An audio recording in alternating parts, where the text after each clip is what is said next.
ಎಲ್ರಿಗೂ ನಮಸ್ಕಾರ. Thank you so much for all your ಆಗ್ತಿದೆ. ಓಕೆ, ಟ್ಯೂಬ್ ಲೈಟ್ ಆಫ್ ಆಗಿದೆ ಅಂತ ಅನ್ಬಾರ್ದು, ನಿಮಗೆ ಆನ್ ಆಗಿದೆ. ಅನುಶ್ರೇಖನು ಯಾವಾಗಲೂ ಹೀಗೆ ಹೇಳ್ತಿರ್ತಾರೆ. Thank you sir.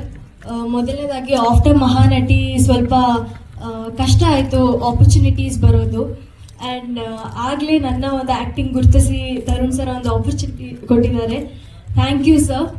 And Shivanna sir ಇದ್ದಾರೆ, ಆ್ಯಂಡ್ ಪ್ರೇಮ್ ಸರ್ ಇದ್ದಾರೆ. ಇವ್ರ ಮುಂದೆ ಮಾತಾಡೋಕ್ಕೆ ಐ ಆಮ್ ವೆರಿ ಲಕ್ಕಿ. ಮತ್ತು ತುಂಬ ಎಕ್ಸೈಟ್ ಆಗಿದ್ದೀನಿ. ನನ್ನ ಫಸ್ಟ್ ಸಿನಿಮಾ ಇದು. ತುಂಬ ಎಕ್ಸೈಟ್ ಆಗ್ತಾ ಇದೆ ಆ್ಯಂಡ್ ನರ್ವಸ್ ಕೂಡ ಆಗ್ತಾ ಇದೆ. Thank you so much. ನಿಮ್ಮೆಲ್ಲರೂ ಆಶೀರ್ವಾದ ನಮ್ಮ ಸಿನಿಮಾ ಮೇಲೆ ಹಾಗೆ ನಮ್ಮ ಮೇಲೆ ಇರಲಿ ಅಂತ ಕೇಳ್ಕೊತೀನಿ. Thank you so much Priyanka ಅವರೇ. ಪ್ರೆಸ್ ಮೀಟ್ ಅಂದ್ರೆ ಕ್ವಶನ್ ಆ್ಯಂಡ್ ಆನ್ಸರ್ ಎಲ್ಲರೂ ಮಾತಾಡಿ ಆದ್ಮೇಲೆ ಶಿವಣ್ಣ ಮಾತಾಡಿದ ನಂತರದಲ್ಲಿ ನಮ್ಮ ಇಡೀ ತಂಡ ಕ್ವಶನ್ ಆ್ಯಂಡ್ ಆನ್ಸರ್ಗೆ ಉತ್ತರವನ್ನು ನೀಡುತ್ತೆ. Okay, thank you. ಆಮೇಲೆ ಮತ್ತೆ ಸಿಗೋಣ ಪ್ರಿಯಾಂಕಾ. ಸೆಟ್ಟಿಗೆ ಬಂದಾಗ ಅವ್ರು ಅಷ್ಟೇ ಫ್ರೆಂಡ್ಲಿ ಆಗಿದ್ರು. ಅದೇ ಅಷ್ಟು ಫ್ರೆಂಡ್ಲಿ ಆಗಿ ಅಷ್ಟು ಟ್ರೀಟ್ ಮಾಡಿದ್ರು. ಸ್ವಲ್ಪ ಸ್ಟಾರ್ಟಿಂಗ್ ಬಂದಾಗ ನನಗೂ ಭಯ ಆಯಿತು ಹೇಗೆ ವರ್ಕ್ ಮಾಡೋದು ಅಂತ.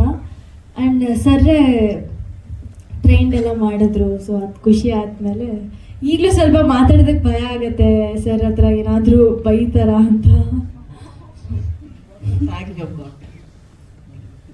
ಪುನೀತ್ ಸರ್, ನಿಮಗೆ ತರುಣ್ ಸರ್ ಪ್ರೊಡಕ್ಷನ್ ಅಲ್ಲೇ ಮಾಡಬೇಕು ಅಂತ ಯು ಇನ್ಸಿಸ್ಟ್ ವೈ ಅಂದರೆ ಪರ್ಟಿಕ್ಯುಲರ್ ಆಗಿ ಏನಕ್ಕೆ ಅಂತ? ಅಂದರೆ ನಂದು ಜರ್ನಿಲಿ ನಾನೊಂದು ಕಲ್ತಿದ್ದೇನೆ.